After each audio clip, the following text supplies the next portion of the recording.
Hello Yale Nation. I feel like it's been a minute since I showed my face here, so I just wanted to show my face, especially to those who missed me. So today's tutorial will be on how to create a placket, like a shirt placket. So for example, I'm wearing this nice top right here, but I'm able to like put it on because of this placket right here. So I want to teach you how to create a placket like this.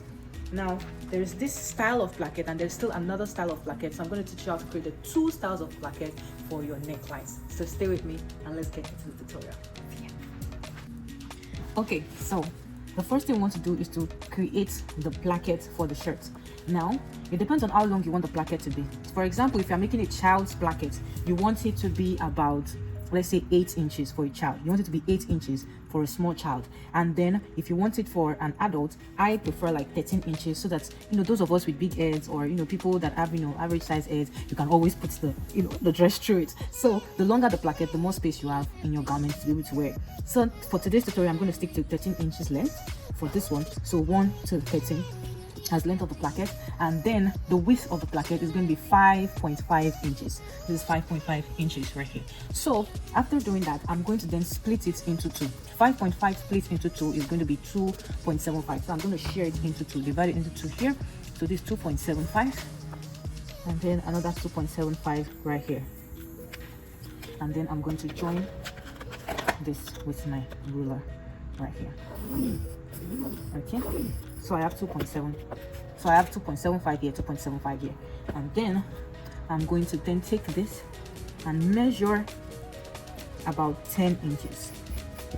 Now this 10 inches, it shows how open you want the placket to be. This 10 inches, where it's going to stop at this 10 is going to be how open the placket will be. Now you can increase it a little bit, but try to make sure that the rest of the placket has at least 2 inches here, at least 2 inches, just in case of anything. Just leave about 2 inches underneath here. Leave 2 inches. So let's say I left 2 inches here, so that means the length of my placket will be 11 inches, just in case I need more space to be able to pull the garment through. For example, for the stretchy fabric that I'm wearing, the length of the placket was just 10 inches because the fabric is stretchy anyway, so it's not too bad. Okay, so the next thing that you want to do now is on either side of this placket, on either side, you want to measure 0.5 inches. 0.5 inches. Yeah. 0.5. Yeah. And then you draw your 0.5 and draw 0.5.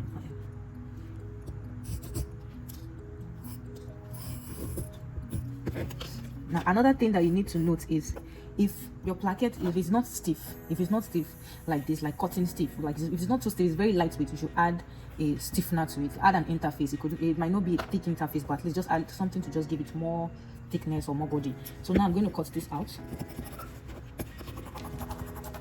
Okay, so now this is my placket body. Let's assume that this is our bodies. This is the neckline of the shirt. This is the neckline of the shirt, which is 3 inches. It was when I've cut it on fold, I did 2.75 inches by 3 inches right here. So I'm just going to open it up like this, and then I'm going to take my placket. I iron the middle, so you see this nice crease here. So once I iron the middle and you have a nice crease, I'm going to then take this and put it right here. Okay, now I like to leave about 0.5 inches at the top, so I just leave about 0.5 inches here and I put it right here, and then I can pin it down. So once I pin it down here, I'll make sure I get the line here and also match that line to my crease at the bottom, so that my placket is smack in the middle. So make sure that your placket is right in the middle, and then I'm going to pin this as well.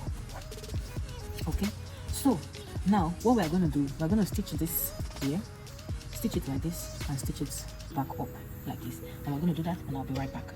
I have sewn the placket down, and this is what I have. So what I'll do is, after sewing this placket down, I'm going to go to the bottom of my thread. This is the bottom of my thread right here, and I'm going to step up by 0.5 inches. So I'm going to just step up by 0.5 inches here and draw a V. So the technique for most plackets are almost the same thing. The technique for my sleeve placket also looks like this. So if you have not seen the sleeve placket, you should go check out that video on how to create a sleeve placket. So now I have done my upside down V right here. So what I'm going to do is I'm going to take my scissors and cut down the middle. This is my middle here.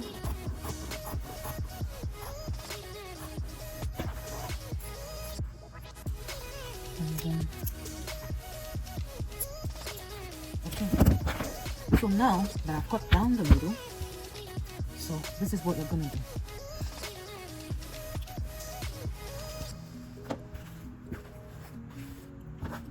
You're gonna take this side, you're gonna fold this 0.5 and then fold this again, and then do that all the way down. Now I prefer to do this while I'm ironing, so let's go to the ironing board. Now iron, I'm gonna iron this one out.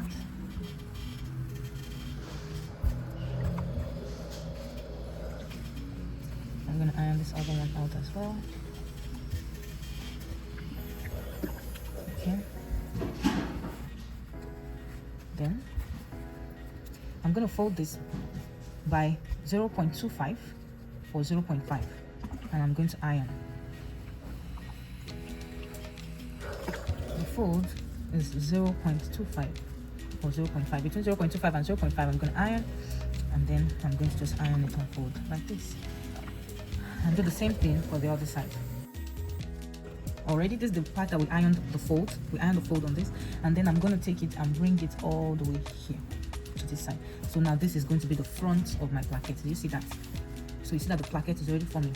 Now the reason why I said you should put extra 0.5 on top here is in case you don't have any, you're not putting any extra thing here. You've already faced the neckline of your shirt. In case you've already faced the neckline of your shirt, all you have to do is just fold it like this and then fold it like this. So that way your placket will be already taken care of and smooth at the top.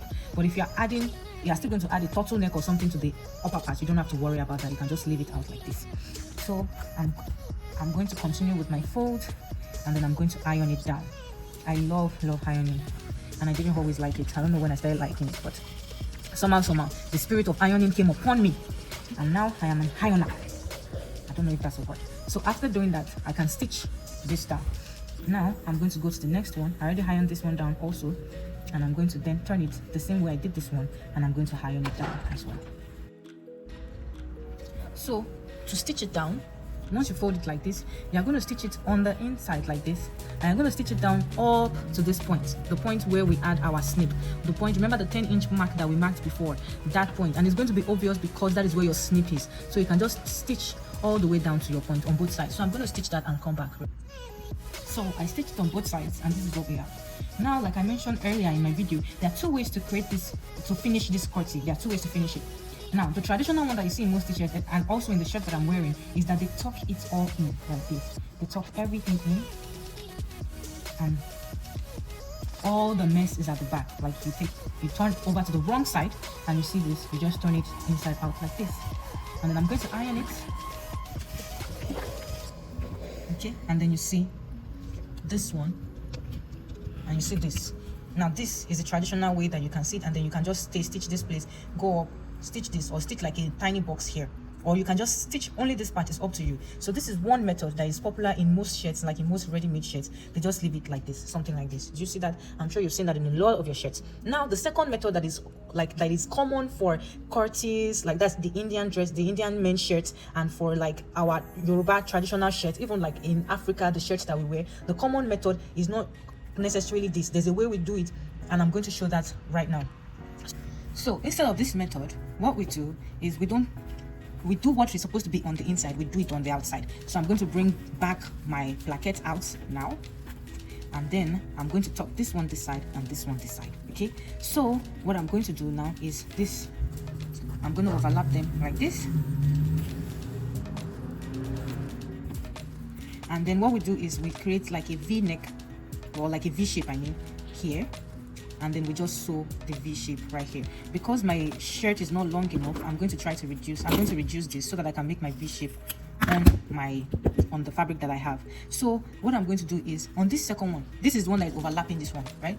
This one is overlapping this one. Now since this one is overlapping this one, I can cut this one out a little bit. So I'm just going to cut a little bit here and cut a little bit here. The reason why I'm cutting is because I don't want it to be too bulky when I want to do my V-neck overlap. I don't want it to be too bulky. And then I'm going to take this one that is getting overlapped also, and I'm going to cut it also a little bit because we don't want bulkiness. So I'm then going to take it and overlap it now. Now my placket is not as bulky as it was before, Now I can do my v-neck or v-shape in piece. So I'm going to just put it like this, and then you see that your placket shape is already here. So let me pin it down so you can see it clearly before I stitch it down.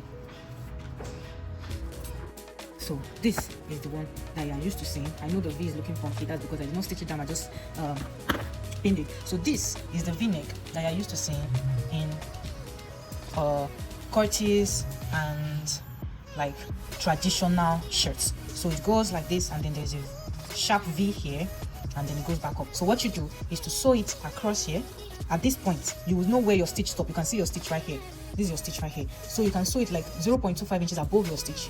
Sew it this way, create a box, then sew down and sew by your V also, and come back to meet the line here. Across here, it will come here. Your stitch will go here next, then down here to here, and then back up again. Now if you just want to make sure that everything is good, you can still retake your stitch here and bring it back up here again. So your stitch is going to look something like this by the time you finish making your v-neck. So it depends on what style you want. If you wanted the one that where it is tucked in at the back and all the mess is at the back, or you want to give it a clean look outside. So this is what it looks like after I've sewn it. Let me zoom in onto my stitch. You see the way the stitches, there are double stitches here, and then there's the stitch that follows the V. So right here, so that is the second method to create a placket. And I particularly like this method because when I turn the other side, it is not too bad. Like especially if the stitch was matching the color, because I use this color so it will be, you know, good for the video or whatever. I don't even know. That was the color of my sewing machine. So that's what I used. Anyway, so like, you see that it is pretty neat. Everything is neat at the back compared to the other method. The other method, all the mess is usually at the back. So I particularly like this one, but whichever one you want, now you know how to make it because you have seen this video. All right. Thank you very much for watching this tutorial. I hope it has been very helpful for you. And I hope to see you again next week. I appreciate your patience with me, and I thank you for your constant support. Please don't forget to subscribe to my channel. I really appreciate the subscription. And if you like this video, if it has been helpful to you, please make sure that you click the like button. You know, just click it and subscribe. Thank you guys. See you. Bye.